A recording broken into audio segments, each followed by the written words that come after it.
Alright, here we are. Oh shit. Let's kill this chicken. Alright, so what I want to do here is, as you can see, we've got a Tesla Coil. I actually dyed it pink. I'm not quite sure why I did that actually, but basically you can see with this thing a configurator I've got here. You can see that when you hover over it, you can like right click it and it will tell you the current colour. When you left click it, shift right click, there we go, I can change it around. That's pretty cool. Also, if you put dyes in the Tesla Coil thing, so the Tesla Coil thing, what you've got is you've got the energy cube here, and then the universal cable. Yeah, the universal cable. So what you want to do is you can make this thing as high as you want, and depending on the height, right? I believe it's like the same. It's either the same number or very similar number. The higher it is, the further the distance between the communication. And what happens is it goes from here, it goes into the bottom of the Tesla Coil there. As you actually build it higher, the graphic changes. I'm not actually. You can see you can have differing heights as well. It looks like, but that goes into the sides to make the input there, and then to get the output, you just get the cable and you put it in there. So if we look at what's going on here, I'll just throw this away. I probably won't need it really. So that's acquiring energy. That's acquiring energy. So you can see you can right click on it as well, and the receive mode is true. So what happens here? Nah. It's because that one was set to receive mode true before this one. But anyway, the point is now we've got the receive mode is false here, receive mode is true here, so it's sending it across.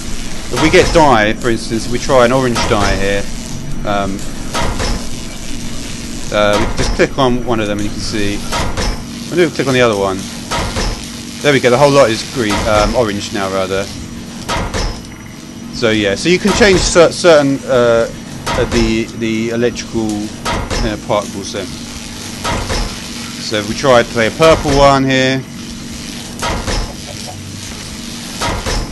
yeah, we can just do it on that one. You can see we're going to get a blending there. Now one of the other things I did want to try actually, let's try a sheep. No, not that actually. That's not a sheep. Alright, let's try a sheep. Where is the sheep? I want to see if the sheep is actually affected by the... damn it. Come here, sheep. So let's see now if...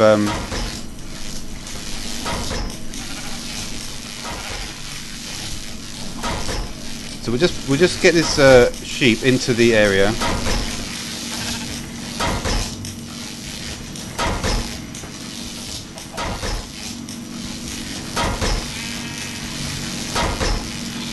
It doesn't seem like the sheep is that, is it? I'm not sure if anything is actually going on with the sheep. That sheep just took full damage here. Yeah, I don't think the sheep are affected by the Tesla Coil. But as you can see, the higher these are, the further away you can have it. Let's look at the recipe for that.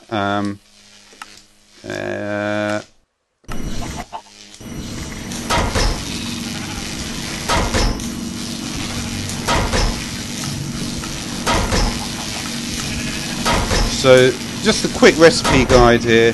Tesla Coil recipe, Hive Ender, energy tablet which can be used in the modular battery, steel casing, some steel, osmium of course. Steel is, like everything, is always more complicated. Metallurgic infuser, remember I used that in Galacticraft. Alright. So then we have this is like an ore processing thing, right? So what this does is you have four levels to it. Let's just put in some speed upgrades. So the speed upgrades are like this. Also so the speed upgrade, it makes it faster, and the energy upgrade makes it use less power.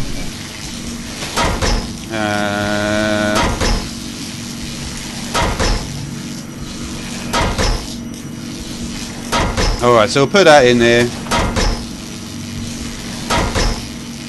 So there goes, put the speed one in there. Put the speed one in here. And this can, and it can do a lot of ores basically. And what it does is it triples the output.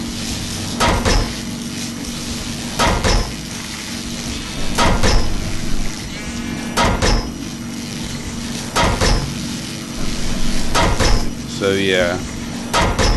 So the order is basically the purification chamber comes first. So this turns ore into these clumps. Then we put the clumps into the crusher, and that will turn it into dirty gold dust. And then it becomes gold dust, becomes gold ingots. Can't even see it because it's being extracted so far. So the way to do the extraction, basically, you go to the configuration settings here, and you can choose whether to change the eject. Press this A button here to put the eject on. And what we want to do, of course, in this situation is we want to output to the blue face. So what we do is just do eject on, output to the blue face. Blue face is the blue box here, so it's going to output the gold clumps here. And then in the crusher, right, we've got the input is going to be on the we want the gold clumps to go into this red slot here, taking from the right hand side. So we set this left hand box here, eject onto dark red. That's going to put allow the clumps to go in and be processed further. Then we're going to auto eject once again into the blue face, and the same for all this stuff. And yeah, so there's that. So now we're going to talk about the sorting system.